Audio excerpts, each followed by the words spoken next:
Jangan kita ketepikan perkembangan dan kenyataan berlaku peperangan di Timur Tengah, di negara-negara memang tempiasannya ke negara-negara Teluk, dan kita tentunya teruskan usaha.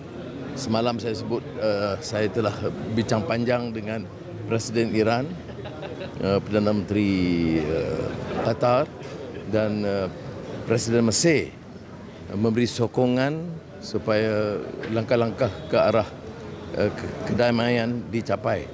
Tetapi kita juga faham prinsip, ya, jangan kita lupa bahawa permulaan keganasan itu adalah dari Israel dan Amerika yang menyerang Iran. Jadi biar perdamaian itu kekal dan adil bagi semua.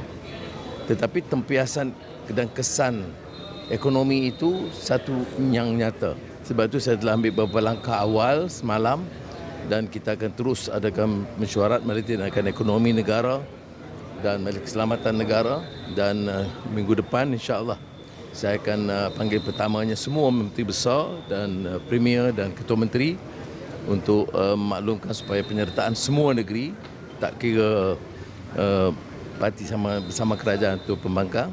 Dan saya sedang rencana untuk memanggil juga pemimpin-pemimpin parti, semua parti, untuk kalau boleh berunding dan mendengar sendiri taklimat dari Majlis Kesihatan Negara, dari Majlis Tindakan Ekonomi, dan langkah-langkah yang harus kita ambil bersama supaya kita dapat tangani.